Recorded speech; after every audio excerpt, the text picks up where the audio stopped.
Isa din po sa highlights, siguro ito nga pong nagkaroon po tayo ng nasama po ako sa isang miniserye po ni Kalinga Parab. So, Sikat yan ngayon. Sobra. Tapos kahit ako... Hottest trend. Hottest trend po Yun, oo. Hindi po. Grabe. So, bro, anong masasabi mo? Same din ang question ko sa kanila. Ano yung highlights ng 2023 mo? Then, ano yung mga special sa 2023? And then, ano yung mga future plans mo sa 2024? Ano lang, 1 week ka lang mawala, ang dami na nangyayari. Parang late na late ka lang. Oo. Kaya yung 2023 parang Namiss namin ang luto mo, Papatok. Grabe. Kaya ano, pagluluto tayo dito. Pagluluto tayo. Namiss namin ang breakfast, no? Yung breakfast ni Papatok. Ayan, tanungin muna natin si Papa Dan. Ano ba yung mga nangyari sa'yo? Ano yung highlights ng 2023? Highlights, syempre is, yun, ang goal ko syempre pagdating ng 2024 is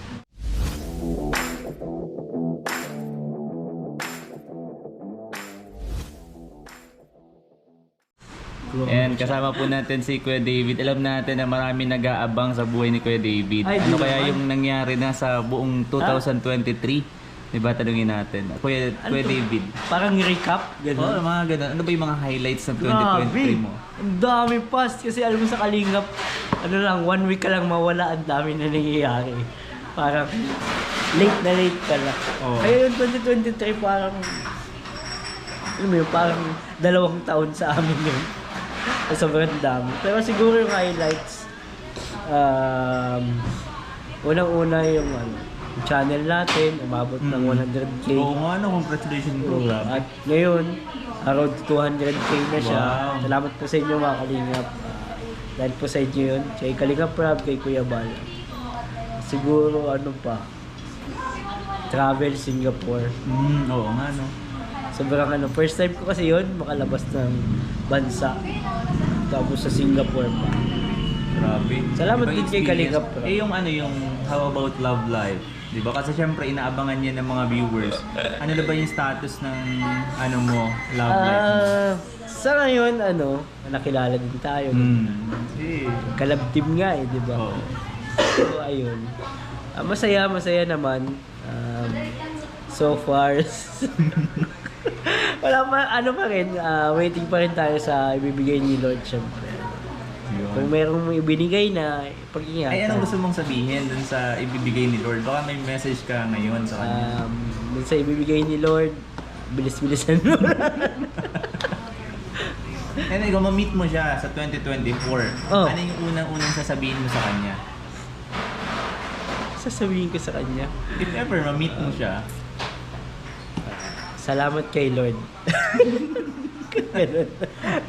feeling Grabe ko, naman yung pass. sobrang pipiligin ka nun, di ba? Sigurado. So, ano yung mga future plans mo sa 2024? Ano yung mga gusto mo pang gawin, i-improve, at yun, kung ano yung nasa isipan mo? Future plans ko syempre improve yung sarili ko sa syempre sa pagiging kalingap, ganyan, sa pagtulong, sa pagiging staff, yan.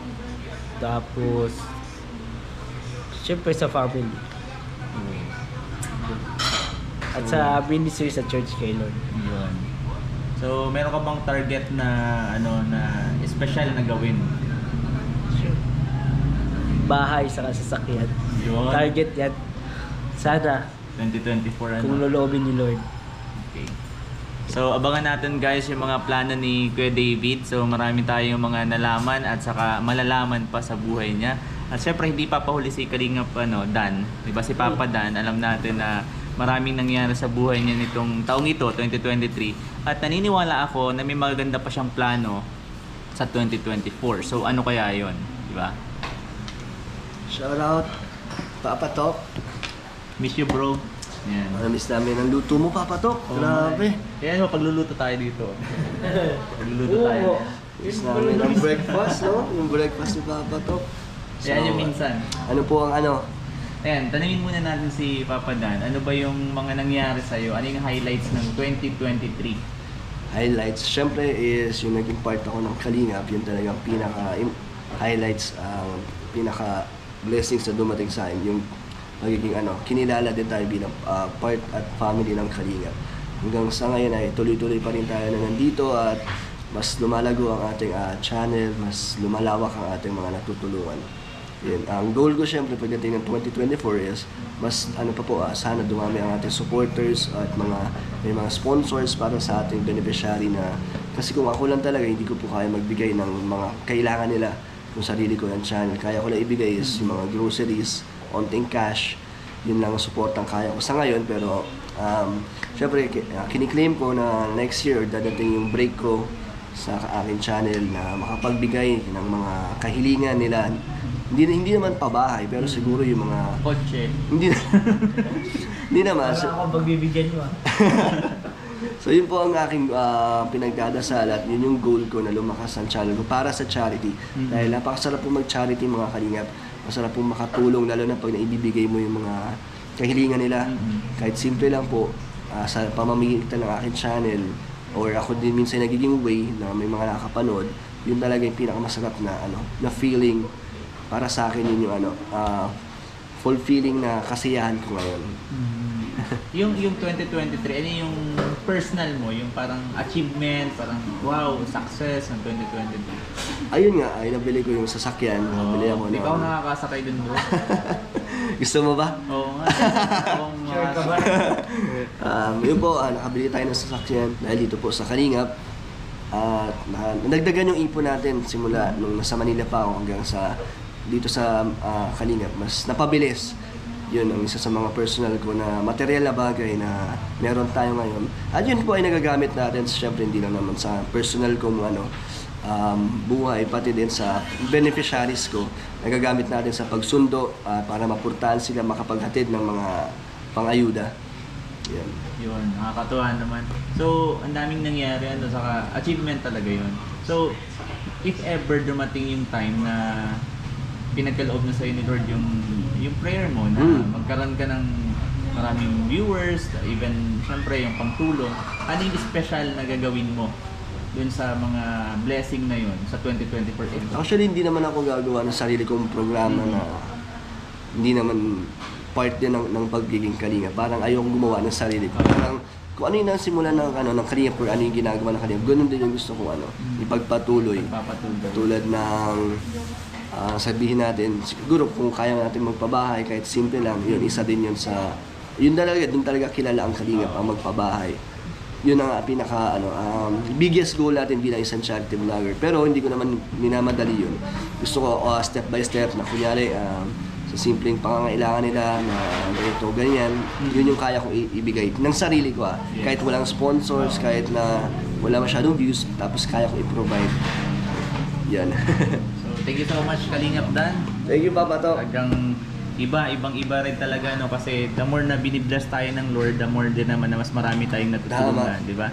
Kasi every time na merong nanunood, di ba? Every time na merong mga sumusuporta, mas malaking marami yung chance na matutulungan.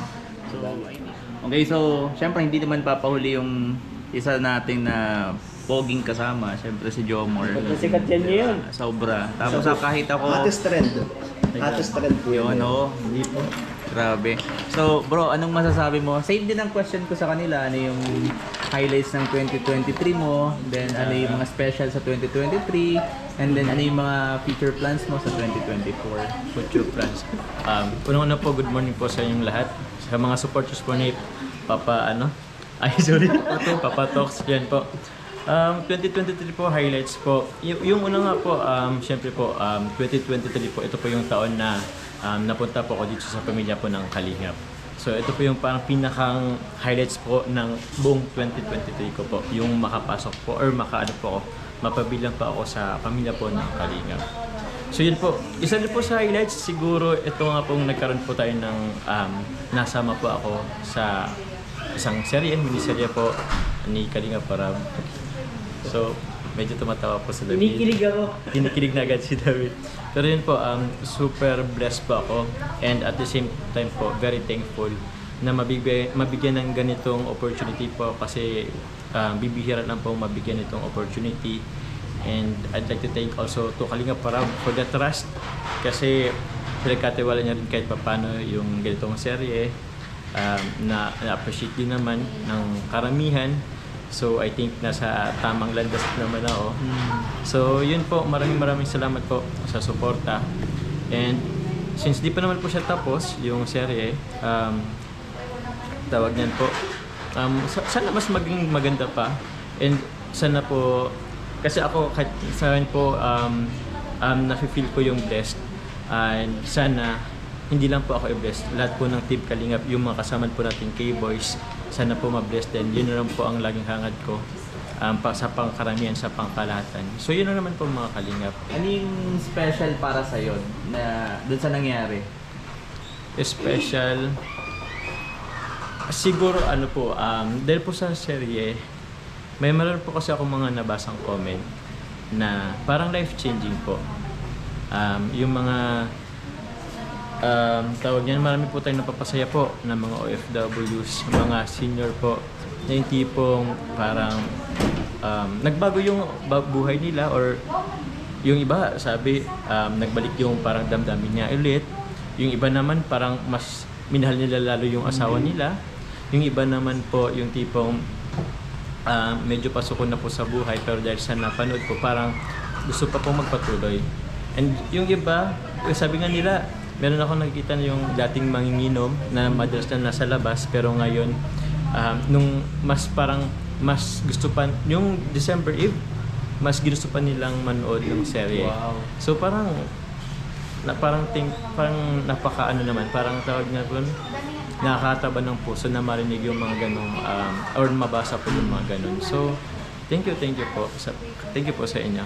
Sana po patuloy niyo pa rin pong suportahan po yung miniserye. Hindi lang po ako, meron din po Joy V, may Send Rose, at sa mga susunod po. Yan po. Yun. So, ano naman yung plans mo is coming 2024? 2024 siguro po, plans ko po, paano po ba? Mas, tawag yan, mas madami po akong maanuhan. Sana kayanin pa ng oras. Tawag yan, time management lang siguro talaga. Pero yun, tulad po ng ni Kalingap Dan, gusto ko rin po kahit pa paano makapagpabahay. Kahit medyo simple lang po muna, paunti-unti po. Opo. Tapos, plans po, mas pang mag-upload ng videos. Yun kasi ang medyo yung content po. Para mas, if ever po, mas madami rin po tayong matulungan. So parang ganun po. Ano na po, ang tawag niyan, plans ko po para sa buong Kalingap is, yun nga po, yun yung pinakang core ng Kalingap, yung pagtulong. So, sana po, mas marami po pa ito yung matulungan. Yung channel po natin. At yung channel rin po ninyo ng buong Kalingap po. So, maraming salamat, Jomar. Thank you po. Kalingap Jomar. So, yun, away nagpapasalamat ng sobra-sobra sa moment na to na kami ay nagkita-kita, nagsama-sama, and then kumbaga may isang puso lang talaga. Ako rin po, hindi talaga ako nakapag-upload, pero may ganun din tayong ginagawa na may mga outreach program tayo, pero mostly feeding, And then, siguro sabihin ko na rin, ang future plans din naman natin ngayon this coming 2024 is more talaga na matulungan through feeding program, kasi yan yung mga naka-line up natin, yung mga bundok, yung mga hindi naabot ng karaniwan na, yung hindi nakapag-Jollibee, hindi nakakakain ng mga fried chicken, alam mo yun, yung bihira nilang matikman yung mga nandito sa labas. So, yun po yung mga plans natin, and then sana support po natin lahat yung mga gawain ganito, kasi napakahalaga na tayo tulong-tulong sama-sama sa kumbaga pagtulong sa mga nangangailangan. So, yun lamang po. Maraming salamat sa lahat. So, thank you so much po, Kapatoks. Maraming salamat din po sa inyo. God bless you all po.